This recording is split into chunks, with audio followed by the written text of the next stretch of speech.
ओमज्ञानतिमिरान्धस्य ज्ञानाञ्जनशलाकया चक्षुरुन्मिलितं येन तस्मै श्रीगुरवे नमः। वन्देऽहं श्रीगुरो श्रीयुत्पदकमलं श्रीगुरून् वैष्णवांश्च श्रीरूपं साग्रजातं सहगण रघुनाथान्वितं तं सजीवं साद्वैतं सावधूतं परिजनसहितं कृष्ण चैतन्यदेवं श्रीराधा कृष्णपादान् सहगण ललिता श्रीविशाखान्वितांश्च तमादिदेवं करुणानिधानं तमालवर्णं सुहितावतारम् अपार संसार समुद्र सेतुं भजामहे भागवत स्वरूपम्। हे देव हे दैत हे भुवनैक बंधो हे कृष्ण हे चपल हे करुणैक सिंधु हे नाथ हे रमण हे नयनाभिराम हा हा कदानुभवितासि पदं दृशोर्मे। श्री कृष्ण चैतन्य प्रभो नित्यानंद श्री अद्वैत गदाधर शिवसदी गौरभक्त वृंद हरे कृष्णा कृष्ण कृष्ण हरे हरे हरे राम राम राम हरे हरे। हरे कृष्णा। सर्वप्रथम मैं अपने गुरुपाद पद्म ओम विष्णुपाद अष्टोत्तर शत श्री श्रीमद् भक्ति वेदांत माधव गोस्वामी महाराज के चरण कमलों में अनंत कोटि दंडवत प्रणाम ज्ञापन करता हूँ। हम लोग श्रीमद् भागवत पुराण में दशम स्कंध में जो भगवान की जो पौगंड लीला है उसका हम श्रवण कर रहे हैं 15वें अध्याय से जो 20वें अध्याय तक। तो 20वें अध्याय में सुखदेव जी ने ऋतुओं का वर्णन किया है। ग्रीष्म ऋतु का वर्णन करने के बाद कालीय उद्धार की लीला के समय अब यहाँ पर वर्षा ऋतु और शरद ऋतु उनका वर्णन यहाँ किया जा रहा है। और ऋतुओं के माध्यम से अर्थात प्रकृति के अंदर जो भी परिवर्तन हो रहे हैं उसके माध्यम से बड़े सुंदर रूप से उसकी उपमा देते हुए यहाँ पर उसका परमार्थिक अर्थ प्रकट किया गया है। प्रत्येक क्रिया जो प्रकृति में हो रही है ऋतुओं में, अलग अलग ऋतुओं में, तो उसको उन्होंने परमार्थिक अर्थ देकर उसका उपमा दी है। बड़ी सुंदर उपमाएं हैं, बड़ी शिक्षाएं हैं इसमें कि प्रकृति भी हमें किस प्रकार से पाठ पढ़ा रही है। जैसे बताया यहाँ पर कि जो स्वरूप है हमारी आत्मा का वो ढक गया है अविद्या के कारण। प्रकृति के द्वारा जो रचित अविद्या है उसके कारण हमारा स्वरूप ढक गया है। जैसे कि बादल आकाश में सूर्य को ढक लेते हैं, तो बादल नहीं ढकते हैं, सूर्य ढका नहीं जाता है, बल्कि बादल हमारे दृष्टि पथ पर आ जाते हैं। तो बादल सूर्य को ढक नहीं सकते, आवरण नहीं कर सकते, कोई संबंध नहीं है सूर्य का। तो तीन प्रकार के जो गुण हैं, सत्वगुण, रजोगुण और तमोगुण।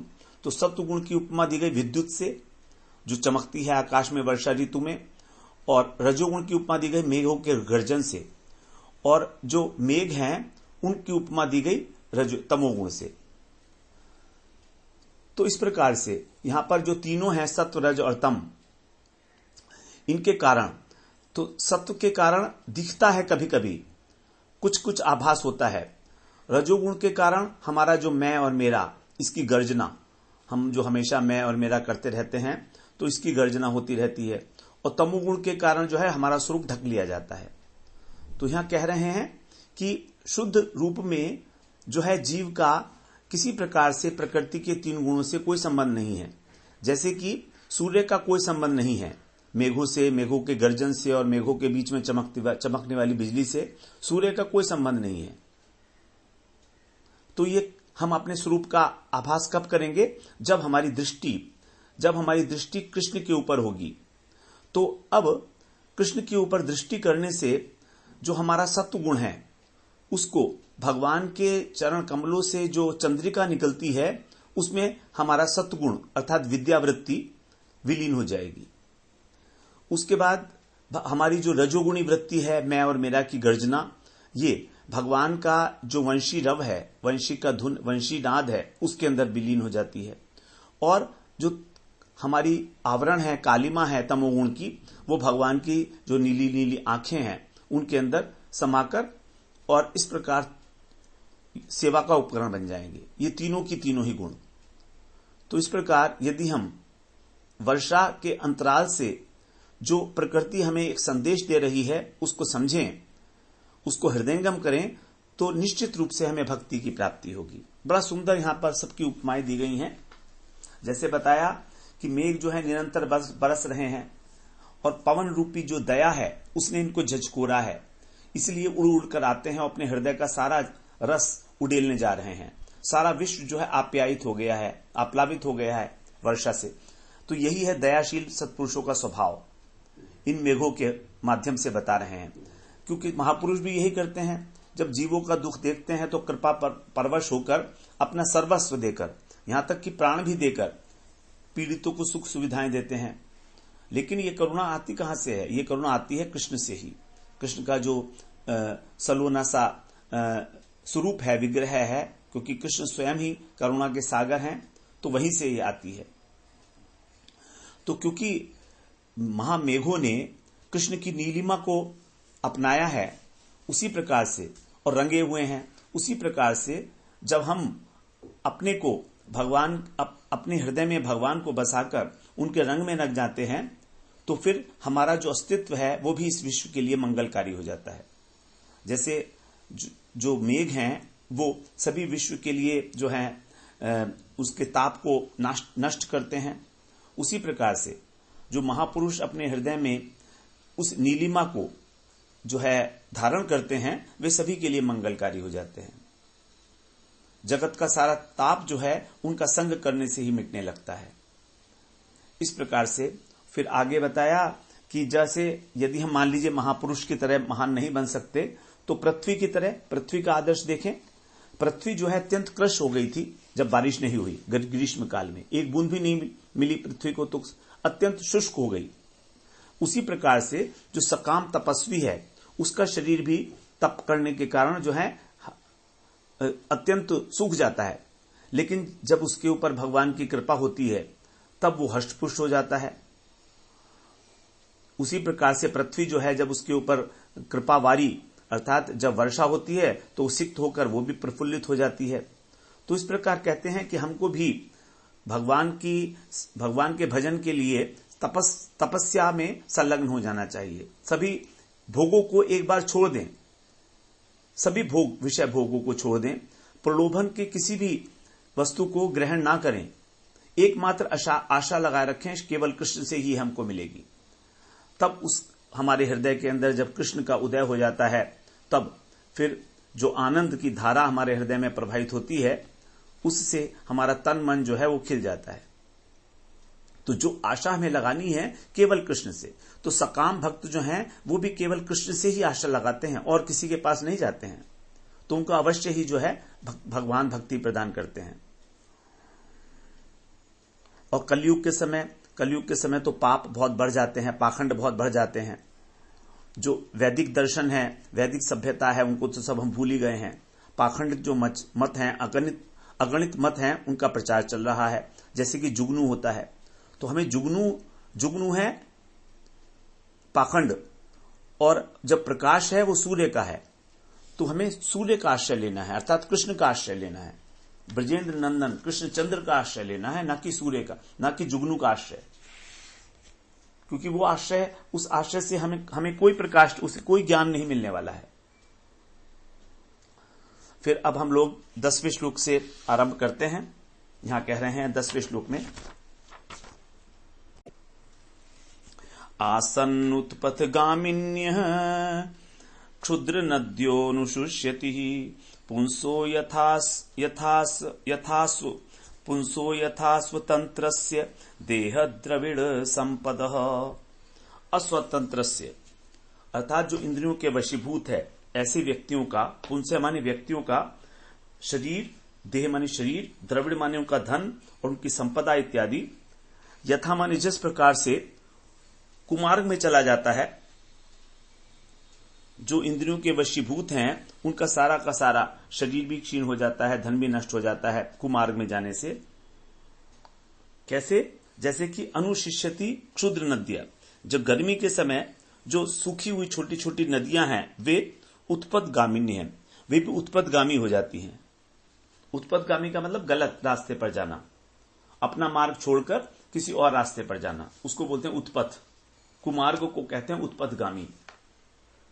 तो नदियां जिस प्रकार जो हैं सूख जाती हैं वर्षा के बाद, वो वर्षा के पहले गर्मी में उस समय छोटी छोटी नदियां सूख जाती हैं और वो फिर जब वर्षा आती है तो कोई और रास्ता अपना लेती हैं, कुमार्गगामी हो जाती हैं अपने रास्ते को छोड़कर। तो जब वर्षा आती है तो उस समय वे क्या करती हैं कि उस जल से उमड़ती घुमड़ती हुई अपने मर्यादित मार्ग को छोड़ देती हैं और उत्पदगामिनी अर्थात अन्य मार्ग को ग्रहण कर लेती हैं। जैसे कि जो अजितेंद्रिय पुरुष है उसके शरीर का, धन संपत्ति का कुमार्ग के अंदर ही उपयोग होता है। तो इस प्रकार से अर्थात जो शास्त्र के शासन को नहीं मानते और विषय वासनाओं में फंसे हैं उन पुरुषों का जो शरीर है, उनका जो यौवन है, उनकी विद्या, उनकी संपदा, सब कुछ असत कार्यों में नष्ट हो जाता है। तो उनके पास जब तक देह में बल है, धन संपदा का अभाव है, नहीं बल नहीं है, जब तक देह में बल नहीं है, धन संपदा का अभाव है, तब तक वो शास्त्र मर्यादा का पालन करते हैं। जैसे कि जो नदी है जब वो बहुत कम पानी होता है उसमें तो वो मर्यादा का पालन करती है, अपनी सीमा में रहती है। लेकिन जब सौभाग्य से उनके शरीर का बल बढ़ जाए, धन संपत्ति बढ़ जाए तो वे संसार को तुच्छ मानने लगते हैं और अजितेंद्रिय होने के कारण उचित अनुचित का विचार नहीं कर पाते और कुमार्ग के ऊपर उच्छृंखल गति से चल पड़ते हैं। जैसे कि नदियां, वर्षा ऋतु के अंदर नदियां इसी प्रकार से करती हैं। तो नदियां जो हैं वो भी मर्यादा का उल्लंघन कर देती हैं जब बहुत ज्यादा उनके अंदर जल होता है, लेकिन अगर कम जल होता है तो अपने नियत रास्ते से चलती है। उसी प्रकार से यहां पर बताया है कि जिनके पास अधिक धन नहीं होता है, जब तक नहीं होता तब तक तो वो ठीक ठाक रहते हैं, और अगर धन आ जाए, किसी प्रकार से प्राप्ति हो गई तो कहीं का कहीं चले जाते हैं, सारी मर्यादाओं को तोड़ देते हैं और स्वच्छंद रूप से कुमार्ग के ऊपर अग्रसर हो जाते हैं। तो अपने आप तो नष्ट होते ही हैं और न जाने कितने लोगों को नष्ट करते हैं। तो वर्षाकालीन जो क्षुद्र नदियां हैं उनकी भी यही दशा है कि ग्रीष्म के अंदर तो मर्यादा में रहती हैं क्योंकि जल का प्रवाह नहीं होता उनके अंदर, लेकिन जब जैसे ही पावस ऋतु का संयोग होता है, वर्षा ऋतु आती है तो उमड़ने लगती हैं और विपथगामी हो जाती हैं और सब कुछ ध्वंस कर देती हैं। अब 11वें श्लोक में कह रहे हैं, हरिता हरिभि शष्पैर इंद्रिय गोपैश्च लोहिता उच्छलींद्र कृत छाया नृणाम शरीरिव भूरभूत। हरि भी, हरि यहां पर कह रहे हैं हरि हरि हरि हरि भी का मतलब है हरि हरि हरि जो घास है, शस्य माने घास, तो हरि हरि घास से और पृथ्वी कैसी हो गई है, हरी हो गई है, हरिता। और इंद्र गोपई, और इंद्र गोप जो उत्पन्न हो जाता है, कीड़ा है रक्त वर्ण का, तो इंद्र गोप के उत्पन्न होने से लोहिता अर्थात लोहित वर्ण हो गई है, लाल हो गई है।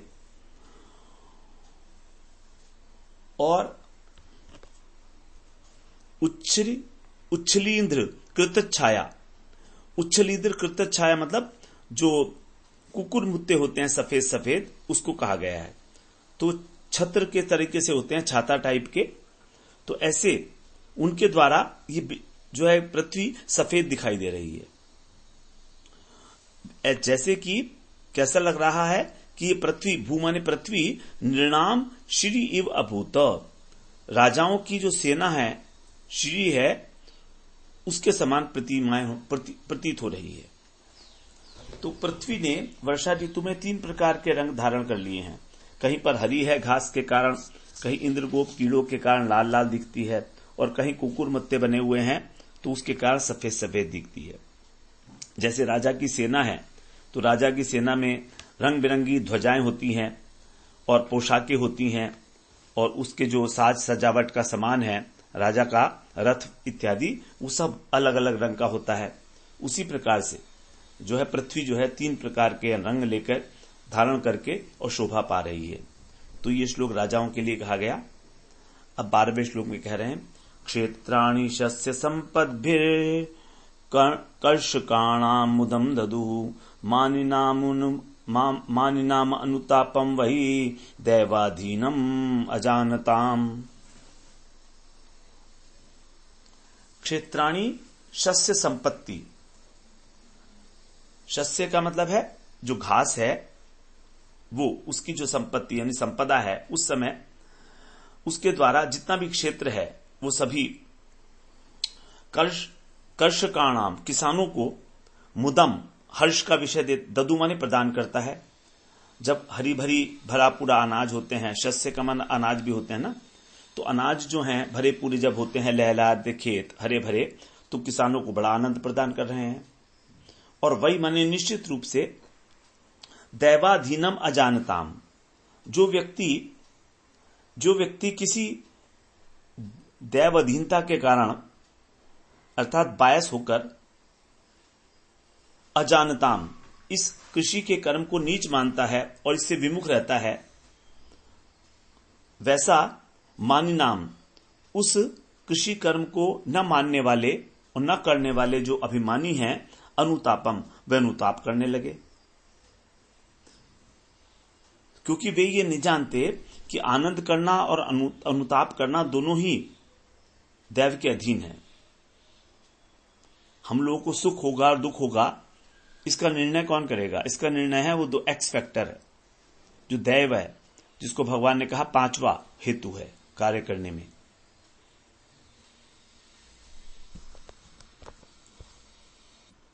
गीता में 18वें अध्याय में भगवान ने बताया है 14वें श्लोक में कि किसी भी कर्म को करने के 5 हेतु हैं। कारण अधिष्ठानम तथा कर्ता करणम च पृथक विधम विविधाश्च पृथक चेष्टा दैवम चावात्र पंचमम। अधिष्ठान कि कार्य कहां किया जाएगा, आधार क्या है, कर्ता होना चाहिए, करण माने जिन उपकरणों का प्रयोग करके किया जाएगा, पृथक विधाम अलग अलग, और विविधाश्च पृथक चेष्टा अनेक प्रकार की चेष्टाएं भी करनी पड़ेंगी, और दैवम चावात्र पंचमम, दैव जो है अर्थात प्रारब्ध भाग्य, वो जो है 5वां हेतु है।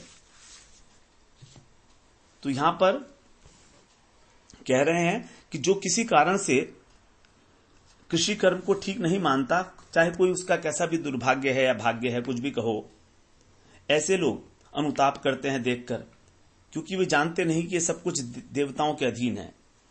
मानी नाम का मतलब है मानना, तो कृषि निकृष्ट कर्म है इस प्रकार, और हम बड़े प्रतिष्ठित लोग हैं, किसान की तो कोई वैल्यू नहीं है इस समाज में। तो ऐसे अभिमानी पुरुष जो हैं वो अनुताप करने लगते हैं।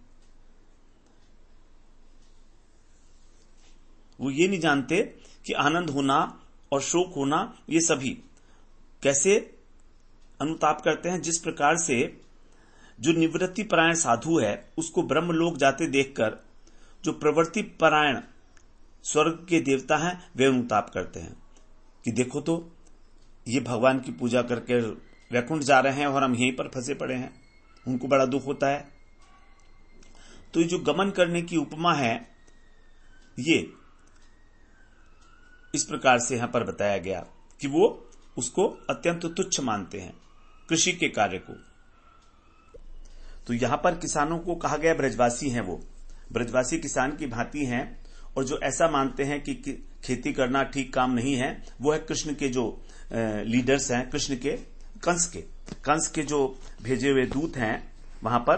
तो वो देखते हैं जब कि ये ब्रजवासी लोग बड़ा आनंद कर रहे हैं तो उनको अच्छा नहीं लगता कि देखो नंद बाबा के यहाँ कितनी लक्ष्मी है यहाँ पर, और इतना फल फूल रहा है, सारा खेत खलिहान। तो इस प्रकार से वो जानते नहीं है कि यहाँ पर इसके स्वामी जो है कृष्ण है, वो गोपों के स्वामी हैं, और वो जहां पर रहेंगे वहां पर तो हमेशा ही आनंद रहेगा ही रहेगा। तो इस प्रकार से उनके अंदर बड़ी वेदना होती है इसको जानकर कि ये ब्रजवासी कितने आनंद मनाते रहते हैं और हम लोग कितने दुखी हैं।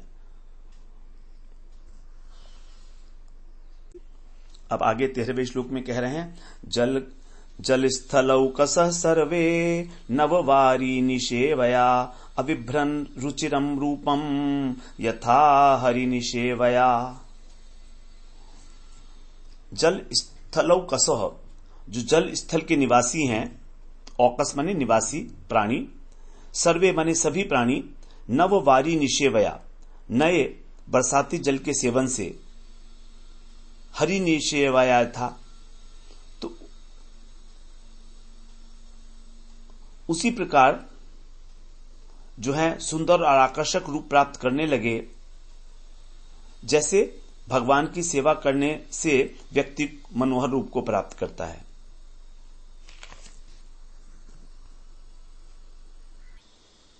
तो यहां पर यह सबके लिए कहा जा रहा है कि अविभ्रन माने कृष्ण की सेवा में प्रवृत्त होना। तो जैसे कृष्ण की सेवा में जब प्रवृत्त होता है कोई भी व्यक्ति, तो उसका जो मन है अत्यंत शुद्ध हो जाता है, उसका जो रूप है हृदय जो है वो मनोहर हो जाता है, सुखकारी हो जाता है, क्योंकि कृष्ण की सेवा ही परम धर्म है, परम सुखदायी है। उसी प्रकार वर्षा के नवीन जल के सेवन के द्वारा जो जलचर और स्थलचर हैं, भूलोकवासी हैं, वे सभी उन्होंने मनोहर रूप धारण कर लिया। अब आगे 14वें श्लोक में कह रहे हैं, सरित भी संगतः सिंधुश्चुक्षोभ श्वसनोर्मिमान अपक्व योगिनश्चित्तम कामाक्तम गुणयुग यथा। सरित भी, जो नदियां हैं उनके मिलने पर, संगत है माने मिलने पर, सिंधु श्वसनोर्मिमान, जो समुद्र है वो श्वसनों, जो श्वसन की ऊर्मियां हैं अर्थात वायु की जो लहरें हैं उनके द्वारा चालित होकर तरंगायित हो जाता है, समुद्र में तरंगे उठने लगती हैं। जैसे अपक्व योगिन है, जो योगी पक्का नहीं है, कच्चा है अभी, वो गुणयुक्त अर्थात विषय के संसर्ग में और कामाक्तम चित्तम, कामासक्त होकर उसका चित्त जो है क्षुब्ध हो जाता है।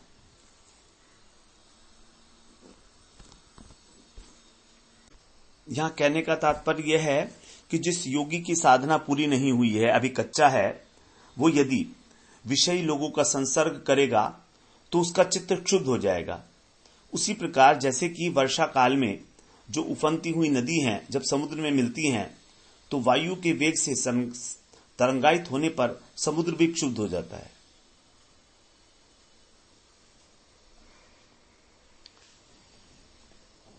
तो इस प्रकार से जो है दुस्संग का परित्याग होना चाहिए।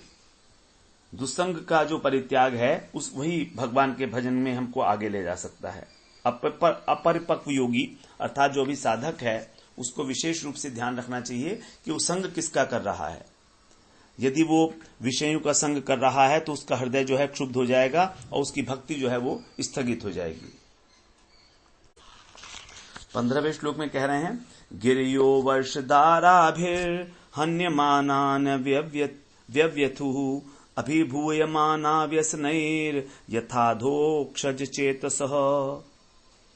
गिरह माने गिरी, पर्वत, तो पर्वतों का जो समुदाय है वो वर्ष धारा भी हन्यमाना, वर्षा की धारा से बार बार आहत होकर भी, व्यसनई विपत्तियों के द्वारा अभिभूत होकर भी, अभिभूयमाना अधोक्षज चेतसः, तो उसको किसी प्रकार का कोई अनुभव नहीं होता पीड़ा का। न व्यविथु माने उसको व्यथा का अनुभव नहीं होता। क्यों? क्योंकि वो अधोक्षज चेतसः है, अर्थात भगवान विष्णु की भक्ति परायण है। तो जिस प्रकार उसको किसी प्रकार का अनुभव नहीं होता विपत्ति का, उसी प्रकार से जो पर्वत है उसके शिखर पर बार बार मूसलाधार बारिश चोट करती है तो भी पर्वत कभी भी जो है दुखी नहीं होता। उसी प्रकार भगवान के भक्त हैं जो बार बार विपत्तियों के आने पर भी आक्रांत नहीं होते, व्यथित नहीं होते। उनको ठीक है, कष्ट तो मिलेगा, इसमें कोई संशय नहीं है, लेकिन मन ही कारण है हमारे दुख का, तो दुख को, शोक को प्राप्त नहीं होते वो, क्योंकि उनका चित्त जो है भगवान में आसक्त है।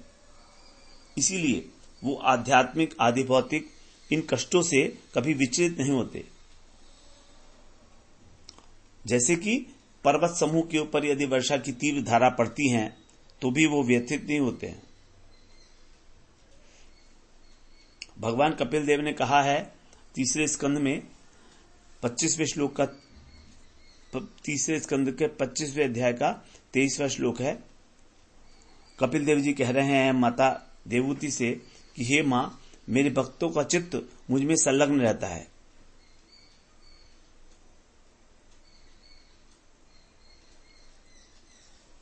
इसलिए उनको जितने प्रकार के ये आध्यात्मिक आदि भौतिक और आदि दैविक ताप हैं उनको व्यथित नहीं कर पाते।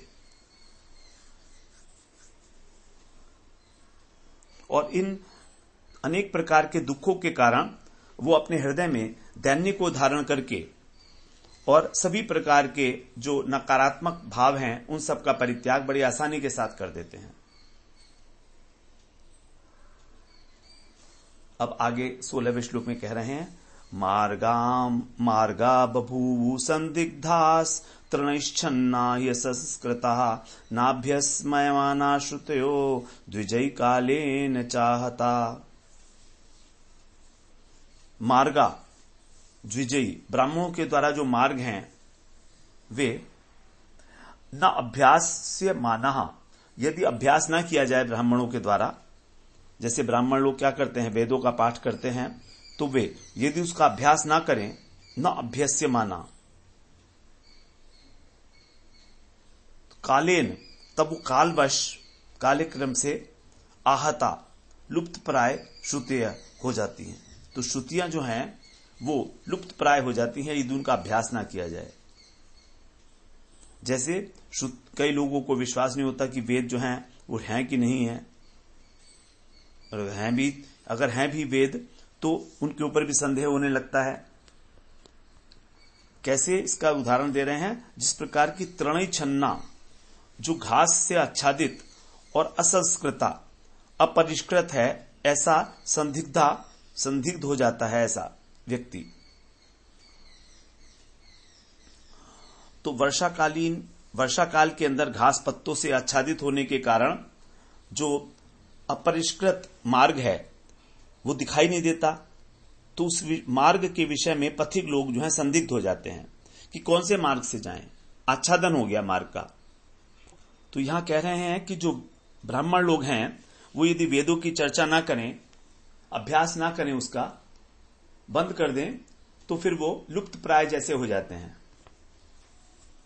और फिर जो है उन मार्ग के प्रति भी व्यक्तियों का संदेह हो जाता है कि पता नहीं इससे हमको भगवान मिलेंगे कि नहीं मिलेंगे, क्योंकि जो पथ है वो आच्छादित हो गया, इसलिए शंकालु हो जाते हैं उस विषय में। अब 17वें श्लोक में कह रहे हैं लोक बंधुषु मेघेषु विद्युतश्चल सौहृदा स्थैर्यं न चक्रु कामिन्य पुरुषेषु गुणेषु एव। कामिन्य अर्थात जो कामिनी है, गुणेषु पुरुषेषु एव, जैसे गुणी व्यक्ति के प्रति भी हमेशा आसक्त नहीं रहती। जो कामिनी हैं, जो वनिताएं हैं, जो अस्थायी वैश्या हैं, वो अपने अनेक प्रकार के गुणों से युक्त पुरुष के पास भी स्थिर रूप से नहीं रह सकती हैं। वैसे ही चल सौहृदा जो अस्थिर चित्त विद्युत है आकाश के अंदर, वो मेघेशु न स्थैर्यम बादलों में स्थिर होकर, न स्थैर्यम चक्रु स्थिर होकर नहीं रह सकती। जैसे बिजली बादलों के अंदर जो है चंचल रहती है, कभी आती है कभी चली जाती है, उसी प्रकार से जो अस्थायी प्रेम करने वाली स्त्री है, कामनी है, अपनी इच्छाओं को पूरा करना चाहती है, वो गुणवान पुरुष को छोड़कर चली जाती है। तो बादल जो हैं वो लोक वधु की तरीके से हैं, सबका हित चाहते हैं, परोपकारी हैं सबके लिए, स्थावर जंगम सबके लिए ही। लेकिन ऐसे गुणवान मेघों के लिए भी बिजली कभी तो एक क्षण में इनका आलिंगन करती है और कभी इन्हें छोड़ देती है। अब 18वें श्लोक में कह रहे हैं, धनुर्वियति माहेन्द्रम निर्गुणंच गुणिन्य भात व्यक्ते गुण व्यति करे गुणवान पुरुषो यथा।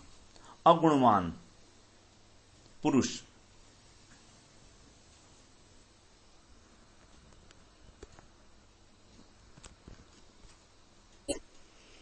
यहां पर कहा गया अगुणवान का मतलब है निर्गुण, जो प्रकृति के 3 गुणों से रहित हैं, नितांत रहित हैं, अगुणवान।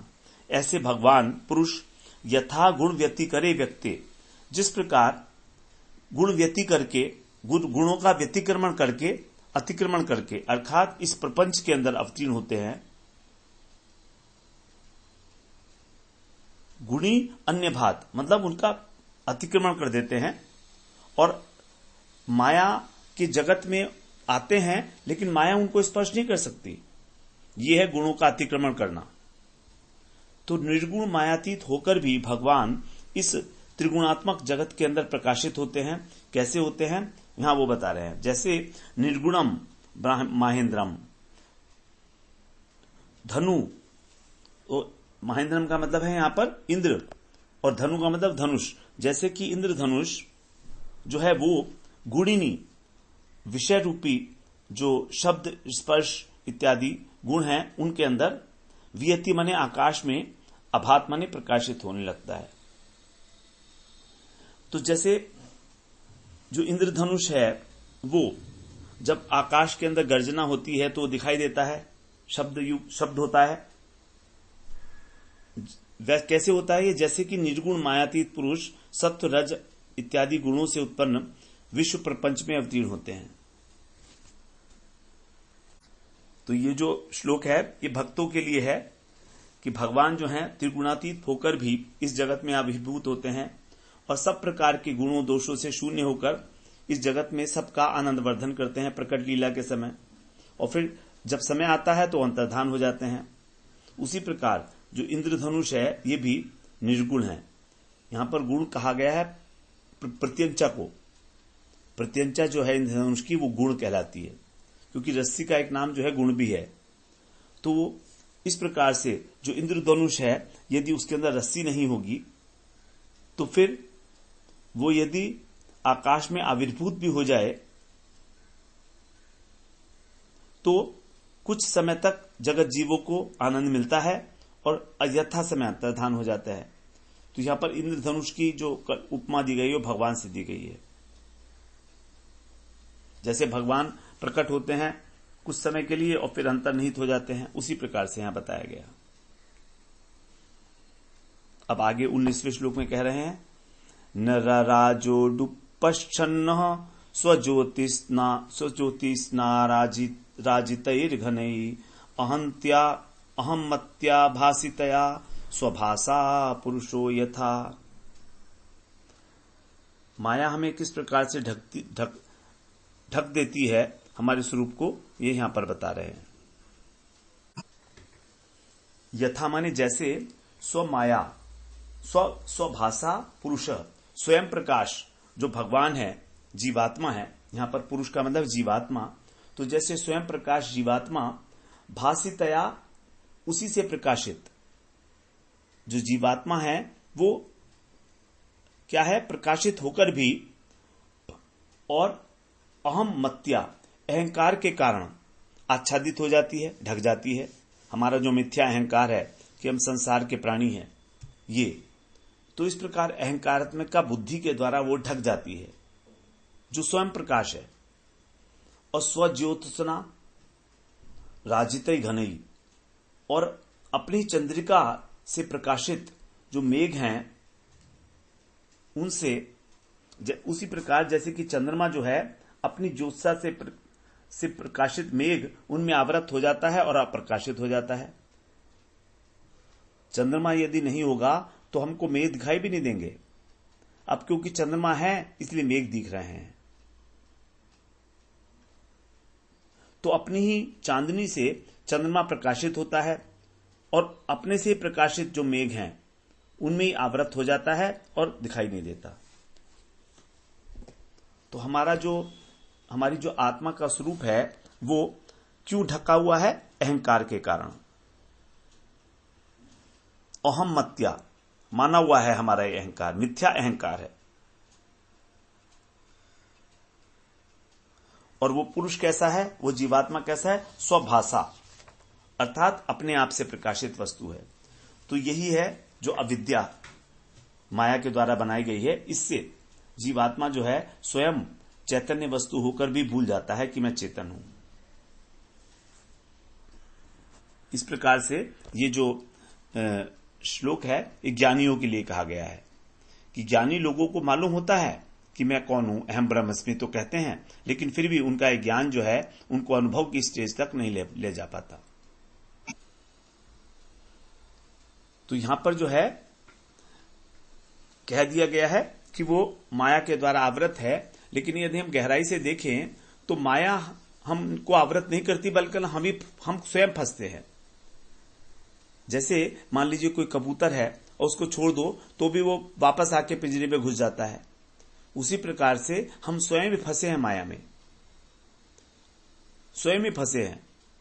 तो माया हमें कैसे बांधती है, जैसे मान लीजिए एक बच्चा जो है वो उसको मूंगफली चाहिए और मूंगफली लेने के लिए गया मार्केट में जब दुकानदार के पास गया तो उसने पैसे दे दिए और उसके वहां पर एक खंबा था, तो उसने खंबे के दोनों तरफ अपने हाथ कर रखे थे, एक हाथ इस तरफ एक हाथ उस तरफ। अब मूंगफली उसके हाथ में आ गई। अब वो चिल्ला रहा है कि इस खंबे ने मुझे पकड़ लिया।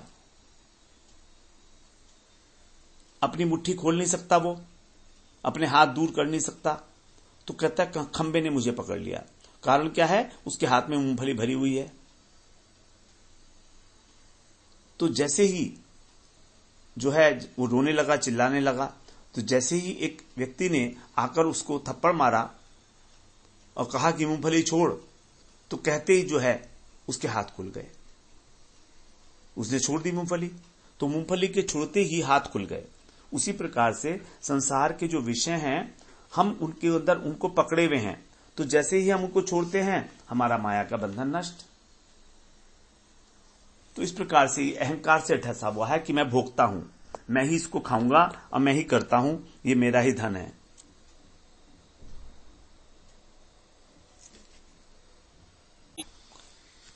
अब 20वें श्लोक में बता रहे हैं, मेघागमोत्सवा हृष्टा प्रत्यनंदन शिखंडिनः ग्रहेषु तप्ता निर्वीणा यथाच्युत जनागमे।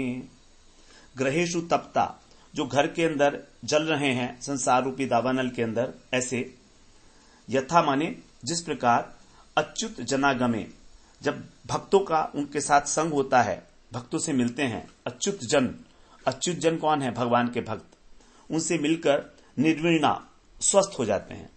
कैसे, जैसे कि मेघा गमो उत्सवान शिखंडिने, जैसे मोर होता है वो बादलों के आने पर जो है महोत्सव बनाता है और हृष्टा आनंदित होकर प्रत्यनंदन, बादलों के प्रति हर्ष प्रकट करता है, नृत्य करते रहता है, केका की ध्वनि करता है, तो अपने हर्ष को प्रकट करता है जब बादल आ जाते हैं। तो उसी प्रकार संसार से झुलसे हुए जो जीव हैं वो भक्तों के शुभ आगमन पर हर्ष से जो है उल्लसित हो जाते हैं। तो वैष्णव के लिए यहां पर कहा, जैसे वर्षा काल में मेघों का संचार होने से मन में बड़ा आनंद होता है कि हमको मेघ के जल से जो है अब शांति मिलेगी, तो उसी प्रकार से संसार के दुखों से जो जर्जर हैं मनुष्य, वो जब संसार के भक्तों से मिलकर और भगवान का भजन करना चाहते हैं, लालसा हो जाती है, तो फिर उनको बड़ा आनंद मिलता है। लेकिन यदि लालसा नहीं होती और वो स्त्री पुरुष में उसी प्रकार आसक्त रहते हैं, परित्याग नहीं कर पाते, तो वो संसार के भोग ही भोगते रहते हैं। तो उनके घर भी यदि कोई महापुरुष आता है तभी उनकी कृष्ण के अंदर जो है प्रवृत्ति देखी जाती है।